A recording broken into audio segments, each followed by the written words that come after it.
Hello friends, welcome back to this JC Ecosystema channel. We are going to try to answer some of the questions on the board, and we are going to make a video that may be of interest to many of the subscribers. I have been asked how to add two generators, whether they are direct current or alternating current. The most complicated part is with alternating current generators. I am going to give you an explanation that is as didactic as possible so that you can really understand it. Adding direct current is very simple. Let's suppose that I have two batteries here. I am going to talk about direct current first, and then we are going to talk about alternating current. I am going to measure each of the batteries, I am going to add them, and we are going to see how much it gives. This is the tester, and now I am going to measure each of the batteries. I am going to stop and look at the measurement it gives us.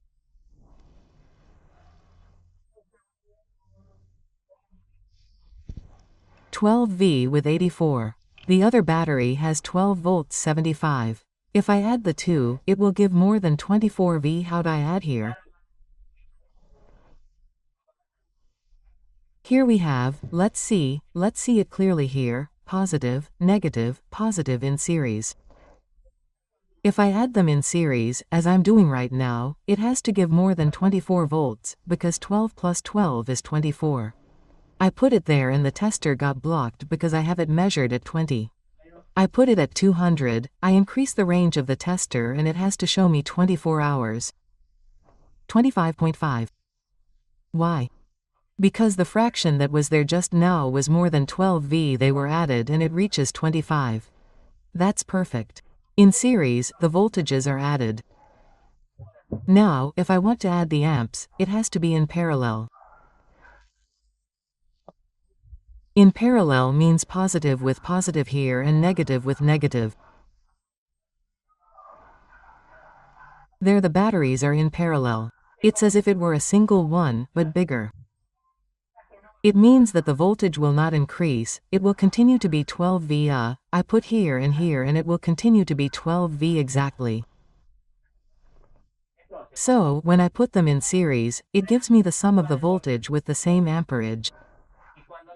And when I put them in parallel, the other way around, the same voltage increases, the amps are added. It means that the size of the battery can not only give us the voltage, but the amount of amps that it can accumulate. This is in continuous consciousness. I am giving you all this explanation because it gets complicated when we talk about alternating current. I add it here easily because one end is always positive from a source and the other end is also positive from that source, joining the two positives. Nothing happens with the two negatives because they are increasing their flow. It is as if I have two rivers that enter a single flow, they will add in parallel and in series, the voltage is added. The difference in series would be a river flowing into another, and the power would be the minimum or the river below added to the river above. In other words, the water level would be the voltage and the flow would be the same in one river because one feeds the other and the other has the same flow. In the case of batteries in series, the power is given by the one with the lowest. Why? Because if one of the rivers has less flow, it cannot increase, it will be the minimum flow. It is as if a chain had a thinner link. When you pull the chain, the resistance will be that of the thin one, not the thick one.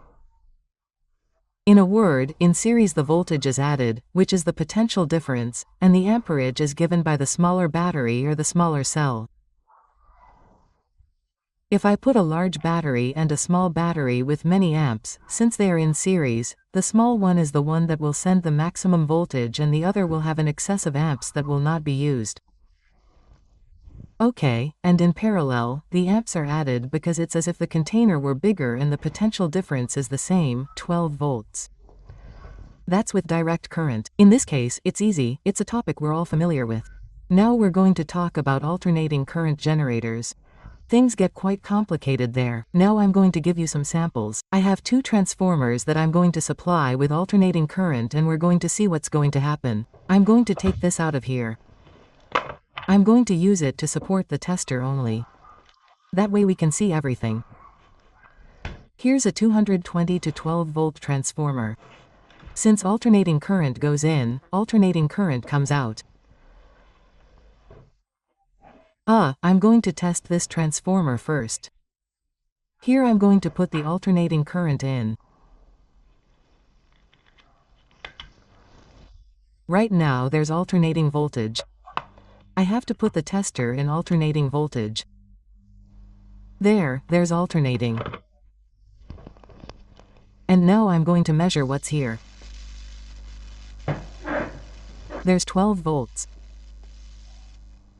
It moves a little. 12.4, 12.6. Okay, this transformer has 12.6 alternating current. I'm going to add it to this other transformer. How am I going to do it? I'm going to connect the two primaries together. This cable is the primary. I'm going to put it in the 220 input. This would be the 220 and this would be the 220 of the other transformer. Here they are in parallel. 220 and 220 will come in. We should have 12 volts here and 12 volts there because the two transformers are the same. I'm going to plug it in. And it's going to give me 12 volts.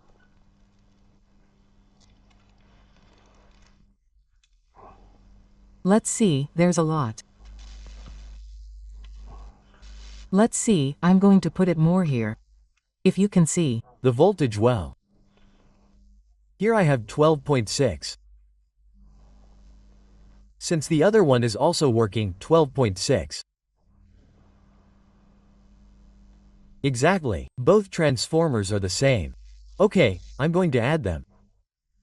I put this end with this one and here there should be 24 volts.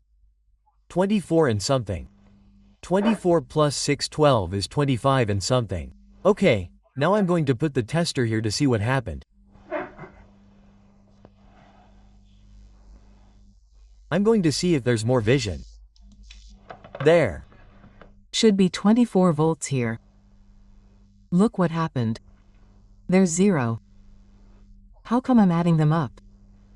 Why is there 0? Because they're not in phase. I'm going to explain to you on the board what phase is. It doesn't give anything. 0. And I'm going to explain to you why it gives 0 on the board. I'm going to explain to you now on the board why it gives 0. Alternating current. Here we have a transformer. This is the core and it has a 24 volt output. And here we have another one in a 24 volt counter. And here we have the 220 primary. The 220 are connected in parallel. I mean that the voltage enters here and here. 220 enters both devices. 220 enters both transformers. This one on this side and this one on this side. What if there were 24 and 24 here and I connect this one with this one? What did I do? I should have 12V here, sorry, because that's what I have. It could be 24, but the transformers are 12V, 12 and 12. I'm going to make it very clear so we can understand.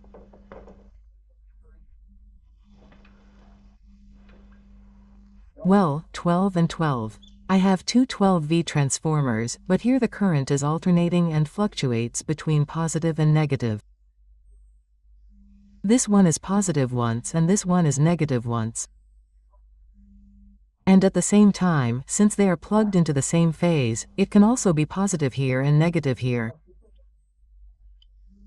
What happens? Connected like this, it gives 0 because there is no difference. It's as if I put 0 exactly because there is no addition. I'm adding positive with positive. No, it's not going to add. In a battery system, we said that to add it in series one have to add positive like this and I'm going to end up with a negative. So, what happens? Positive and positive don't work. Now, if I invert the input or invert the output, yes, because when this is positive at that moment it will be negative. If I go to a Cartesian system, I have this wave, this is positive and this is negative. To add it, I have to have this negative here and this positive here at the same time, which is 50 Hz. What is fundamental about 50 Hz? The 50 GER is precisely the frequency. If they are of different frequencies, it is impossible to add them. Why? Because this is going to be doing something else with respect to the variation that the first one makes. What am I going to do now? It's the same if I invert the secondary or invert the primary. I'm going to invert the primary to have the two thick cables as they were, and now it will give me 24 volume here. Let's see if it's true. Let's go to the video. I'll take out the line. We said that I'm going to invert the primary, the 220. That way of inverting it is simpler at this point because I didn't want to invert the output cables. If I invert the input, I'm going to have a positive here when this one is negative at the same instant and at the same time because it's working with 50 Hz from the line. I've already inverted the primary of the transformer. Now I'm going to plug it in and it will give me 24 volts instead of 0. Why? Because it's going to coincide that when this one is negative, this one is positive, since they're connected to the same frequency. Look, 2524 and something was because it's 12 and something. 24.6. 24.6 they tell me. 12.6. 12.6.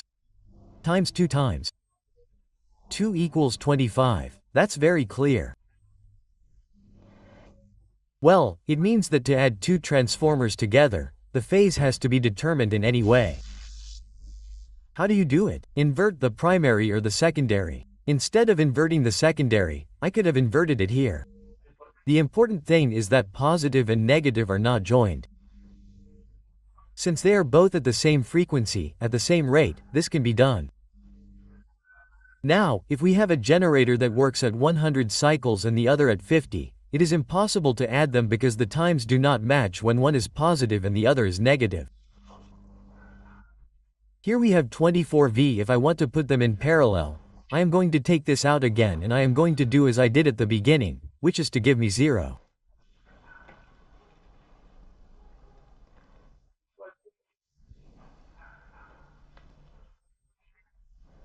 I go back to the beginning and I am going to have that both are going to be positive and both are going to be negative if I did not make a mistake here at the input.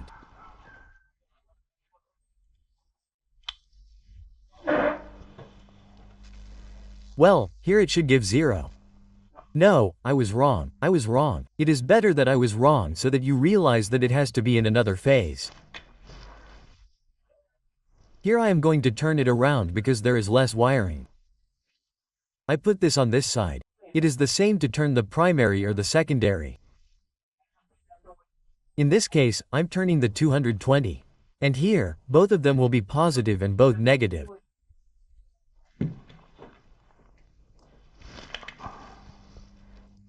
Here, I can easily connect this one to this one, and nothing will happen because they're in easy mode. Notice that there's no spark or anything. But if I P here, there'll be 12 volts. Let's see. All of this is moving. This is an alternating current. It's fine. Everything is fine. There has to be 12 volts instead of 0 because there's 12.6 there. Do you see it well? Well, it can be put in parallel or in series, but the input phases must be determined according to what we want. In this case, the sum of the power of this is added here, but the voltage is 12. Exactly the same as I explained with the batteries. The only difference when we add the alternating currents is that they have to work at the same frequency and be in phase. Phase means when one is positive, the other is also in order for it to be in parallel. Okay.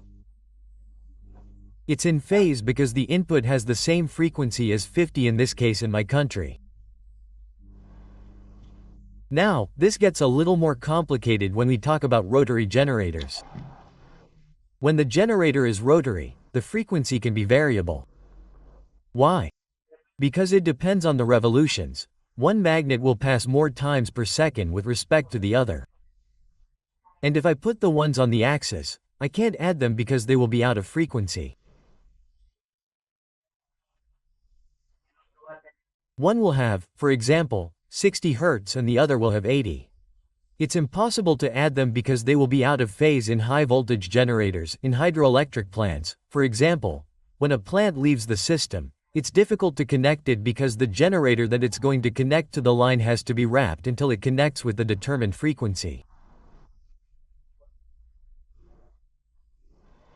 Let's see if you understand. The generator disconnects a generator from the high voltage line. I fix it, we separate it and we have to reconnect it. There's no need to plug it in and that's it because everything flies. A short circuit could occur. The generator that's going to be added must be set in motion at the same speed as the line so that it has the same frequency, and at that moment it engages. There's a giant switch that makes a T, engages, and then doesn't disengage anymore. They must all be transmitting at the same frequency and in the same phase. In the case of small generators or motors, the same thing happens. They have to be at the same frequency. But what happens? Sometimes the frequency doesn't depend solely on the revolutions, but on the number of poles. It gets a bit complicated, but I think you're starting to understand it. The more poles there are, the more frequency will pass with less rotation because there will be more magnets that will pass. In short, it has to have the same number of poles and the same number of revolutions to add two alternating current generators. Now, how do you make an alternating current generator of a wind turbine simpler? Add it to a direct current from a system that can be added to direct current or alternating current. How do we do it? We rectify the wind turbine current, we transform it all into direct current. So it's very easy. We connect the positive and negative as if it were a battery. How do you rectify it? With a diode bridge. I don't know if I have one here. No, I don't. Well, it's 4 diodes that provide direction. I've explained diodes several times, but I'm going to explain it again because there are people who don't understand it. There's a small diode bridge that comes in 40 amps that has one connection like this, the other like this, and the other like this. This means that it's the positive and the negative is opposite. And this one has alternating current just like this one. If I put alternating current in these two, I'm going to have direct current in this one on top and this one on the bottom. That's called a rectifier bridge. If you want to know how it's made, it has a small hole here and it's pressed onto a heatsink. Now let's go to the internal part. It has 4 diodes arranged in this way. Look what happens. This diode where the arrow indicates the direction of flow.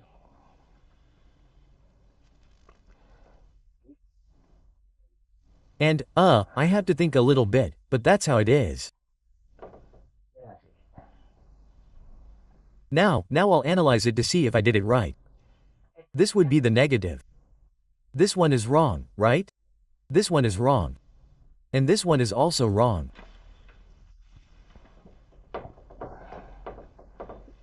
The diode has to be the other way around because here I'm going to look for the negative.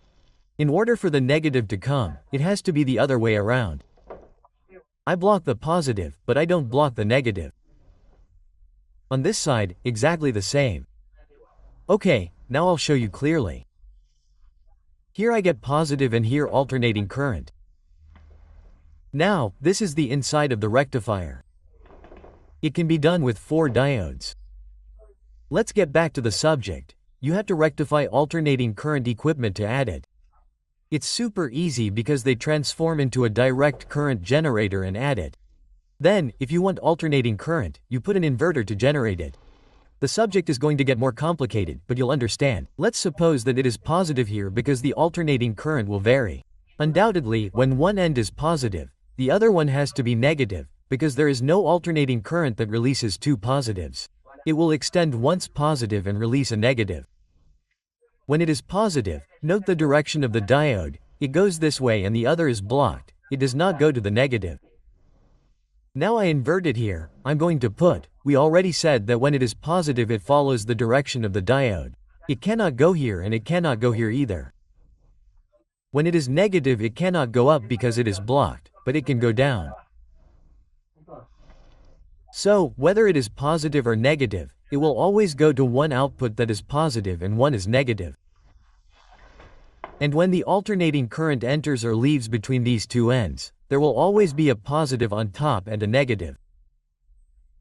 That is why it is called a rectifier, or let's give it another simpler name. It is a converter of alternating current to direct current. What are generators made of? They are all transformed into direct current and then added together to obtain an easy sum. It has become a bit complicated, but I think you understand. Alternating current generators must be of the same frequency, the same revolutions, and the same number of poles.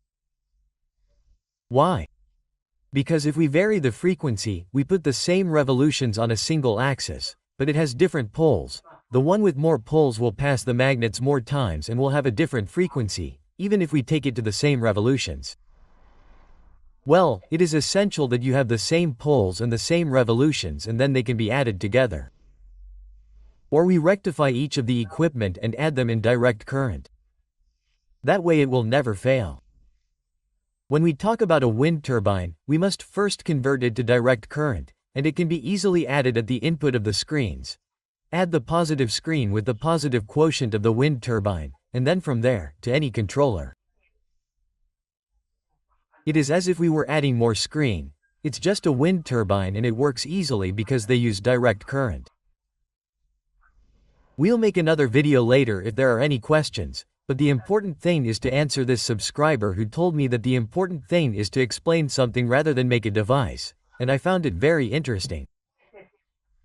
With this example, we're going to open up the possibility for you to answer questions, and whoever is interested in the channel can write to us and ask us a question. I'll make the video, like this one. I hope it doesn't bore you, because many want to see the sparks and the things, but whoever wants to learn, can ask me a question. If I can answer it, I'm not God, I'm not going to know everything, so I'll tell you, I'll make a video right there, I'll send you the video like now and we'll clarify them. If there are any questions, ask me another question and I'll make another video. That way we'll have videos on a permanent basis. On the other hand, the other way I have to be thinking about what might interest you, what equipment I have to show, or I have to work there in the workshop to distribute equipment that interests you. Friends, I hope it's interesting and that you continue to enjoy it next time as much as I have so far.